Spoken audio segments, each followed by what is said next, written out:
2020년 9월 28일 새벽 설교입니다. 오늘 본문은 사도행전 25장에서 26장까지 말씀입니다. 본문 읽기는 26장 20절에서 32절까지만 읽도록 하겠습니다. 먼저 다메섹과 예루살렘에 있는 사람과 유대 온 땅과 이방인에게까지 회개하고 하나님께로 돌아와서 회개에 합당한 일을 하라 전하므로 유대인들이 성전에서 나를 잡아 죽이고자 하였으나 하나님의 도우심을 받아 내가 오늘까지 서서 높고 낮은 사람 앞에서 증언하는 것은 선지자들과 모세가 반드시 되리라고 말한 것밖에 없으니 곧 그리스도가 고난을 받으실 것과 죽은 자 가운데서 먼저 다시 살아나사 이스라엘과 이방인들에게 빛을 전하시리라 함이니이다 하니라.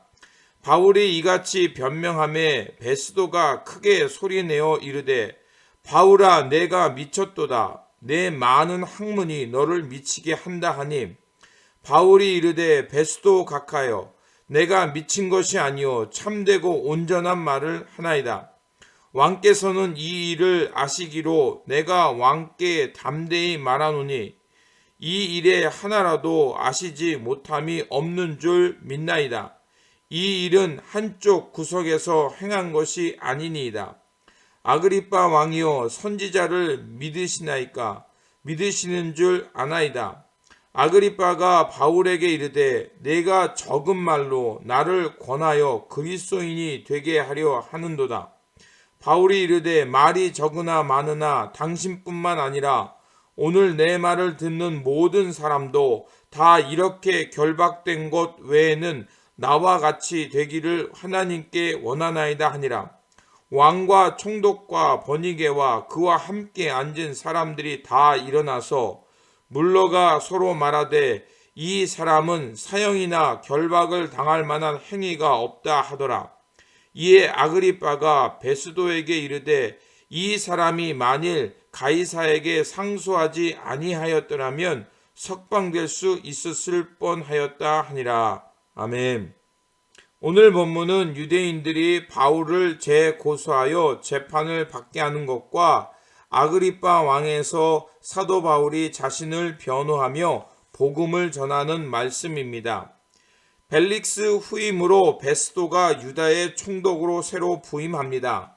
그러자 예루살렘의 대제사장들은 바울을 다시 고소하고 또 이송 중에 바울의 목숨을 해하려고 합니다. 바울이 로마 시민권자였기 때문에 사내들인 공법으로는 바울을 처형할 수 없었습니다. 그래서 베스도에게 청을 하여 예루살렘으로 이송해서 재판을 받게 하게 하고 그 이송 중에 바울을 처형하려고 했던 것입니다. 하지만 베스도는 유대 지도자들의 청을 거절하고 가이사에서 구류되었기 때문에 거기서 재판을 받아야 한다라고 말을 합니다. 벨리스와 함께 대제사장 그룹은 가이사레로 내려가서 다시 재판을 열립니다. 하지만 유대 지도부는 바울의 유죄를 입증할 만한 것들을 찾지 못합니다. 이럴 경우 베스도는 당연히 사도 바울을 석방해야 했습니다. 하지만 베스도는 이 사건을 이용하여 자신의 정치적인 입지를 확고히 세우는 데 이용하려고 합니다. 그래서 베스도 총독은 유대인들의 마음을 얻고자 하여 바울에게 무죄를 판결 내리는 대신에 유대인의 공회인 사내들에 가서 다시 재판을 받게 하려 합니다. 하지만 사도 바울은 베스도 총독과 유대 지도부의 속셈을 알고 예루살렘에서 재판받기를 거부하고 로마 시민권자기에 로마에 가서 가이사 황제에게 재판받을 것을 이야기하며 상소합니다.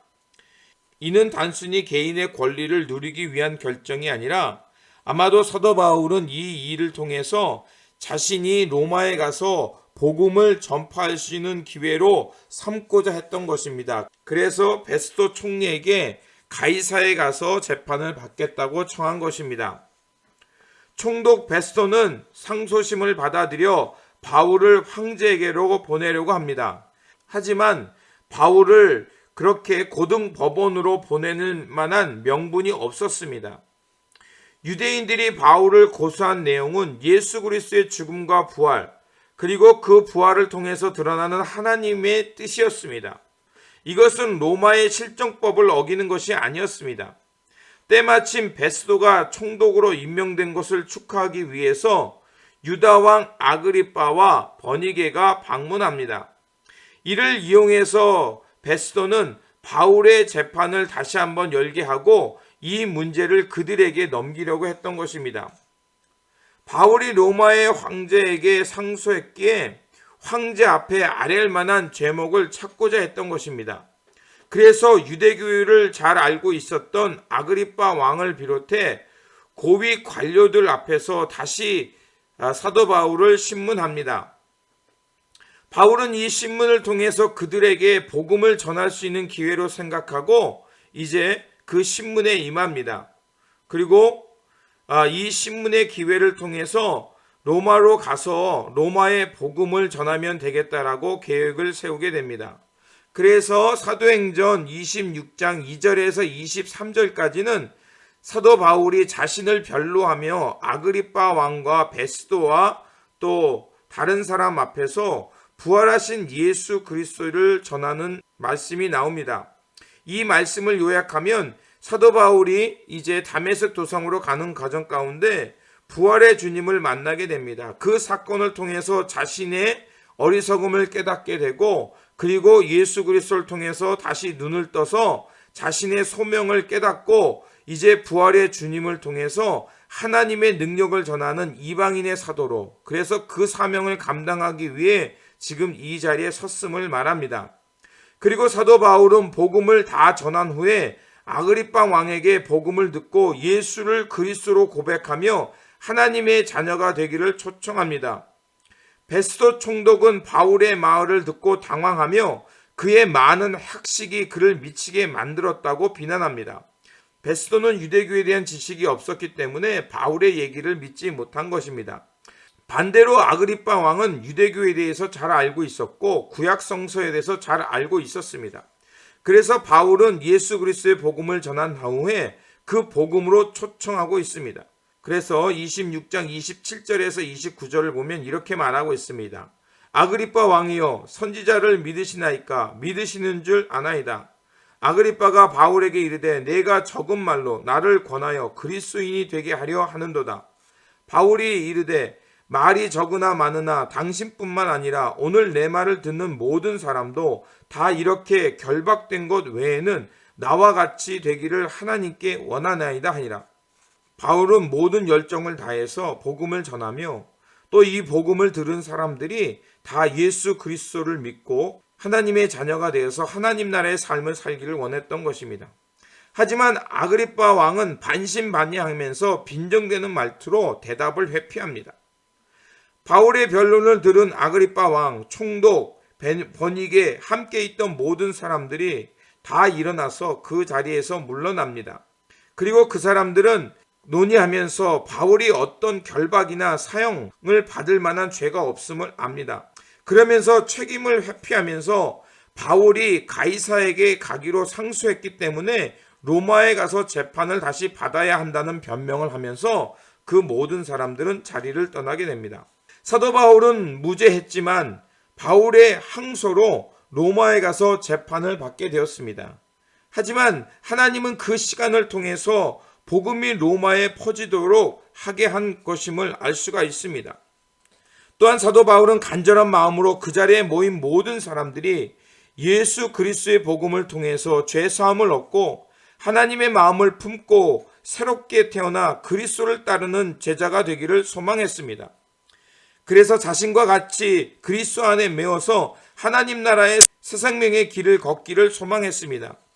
하지만 바울을 신문한 아그리빠 왕과 베스도 총독, 유대 지도자들 모두 복음을 들었지만 복음을 통해서 거듭나지는 못했습니다. 그래서 사도 바울은 고린도전서 1장 23절에서 예수 그리스도의 도를 깨닫지 못한 사람에게는 예수님의 십자가의 도는 유대인들에게는 꺼리낌이요 이방인들에게는 어리석은 길처럼 보인다고 말했습니다. 같은 곳에서 예수님의 가르침을 듣지만 어떤 사람은 회개하여 복음을 믿고 주님을 따르며 제자가 되기도 했지만 어떤 사람들은 오히려 예수님께 분노하며 예수님을 책을 잡아서 어떻게 하면 올무에 걸리고 또 죽음에 이르게 할까 모의했던 것을 우리는 복음서를 통해 알 수가 있습니다. 복음서에는 귀 있는 자는 들으라 혹은 귀 있는 자는 들을지어라는 말씀이 마태복음에는 3번, 마가복음에는 2번, 누가복음에는 1번이 나옵니다. 들으라라는 이 말은 깨달으라는 말입니다. 이렇게 복음서에서 이 단어가 반복되어 나오는 것은 사람들의 무지와 고정관념 때문에 깨닫지 못하고 받아들이지 못했기 때문입니다. 주님께서는 안타까운 마음으로 이렇게 표현한 것입니다. 고린도전서 2장 14절에 보면 자연에 속한 사람은 하나님의 영에 속한 일들을 받아들이지 않습니다. 그러한 사람에게는 이런 일들이 어리석은 일이요 그런 사람은 이런 일들을 이해할 수 없습니다. 그것은 이런 일들이 영적으로만 분별되기 때문입니다. 깨달음과 귀의 열림은 성령님의 도우심을 통해서만 가능하다는 것입니다. 자연적 사람은 하나님의 일을 들어도 깨닫지 못한다는 것을 말하고 있는 것입니다. 물론 우리의 귀의 열림과 깨달음은 하나님이 우리를 열어주시고 또 깨닫게 해 주셔야 할 수 있습니다. 그러나 이 일은 가만히 있는다고 깨달아지고 열리는 것이 아닙니다. 영적으로만 분별된다는 것은 바로 그리스도의 마음에 사로잡힐 때 알 수 있다는 것입니다. 자연적 인간의 척도와 규정을 거스르며 십자가에 달리신 예수 그리스도의 마음을 붙잡으려고 할 때 결국 알아지고 분별된다는 것입니다. 그렇기 때문에 우리는 예수 그리스도의 마음을 붙들기 위해 기도하는 것입니다. 기도를 통해서 내 안에 자연적 인간의 마음, 틀을 비워내고 주님의 마음을 담아내는 것입니다. 그렇게 우리의 마음 가운데 주님의 마음, 예수 그리스도의 영을 담아낼 때 우리는 듣게 되고 하나님의 진리를 깨달아 아버지의 뜻을 따라 살게 될 수 있는 것입니다. 그러므로 사람의 무지와 굳은 마음을 예수 그리스도의 십자가 앞에 벗어내리고 그리고 주님과 함께 죽고 부활하여 다시 한번 주님의 마음으로 하나님의 뜻을 바르게 깨닫고 또 주님의 복음을 들음으로 하나님의 선한 역사와 진리의 길을 걸어가는 저와 여러분들이 되시기를 다시 한번 주님의 이름으로 축원드립니다. 기도하겠습니다. 구원의 하나님, 사도 바울은 복음으로 인해 억울하게 매임을 받았지만 오히려 그리스도를 위해 고난받음을 기뻐하며 예수님이 그리스도이심을 전하는 기회로 삼았습니다. 또한 사람들이 복음을 듣고 깨닫지 못한다 하여 실망하지 않았으며 때를 얻든지 못 얻든지 생명을 다해 복음을 전했습니다. 주님, 우리도 복음을 듣고 깨닫지 못하는 어리석은 사람이 되지 않게 하여 주시옵소서. 말씀으로 무지함을 깨트려 주시고 성령님을 통해 주님의 마음을 얻어서 하나님 아버지의 뜻을 바르게 깨닫고 주님의 길을 또 생명의 길을 거두며 때를 얻든지 못 얻든지 복음을 전하며 살아가게 하여 주시옵소서. 그래서 예수가 그리스도임을 전하며 하나님 나라의 생명과 진리의 길을 함께 걸어가는 주님의 공동체 되게 하여 주시옵소서. 우리 구주 예수 그리스도의 이름으로 기도드립니다. 아멘.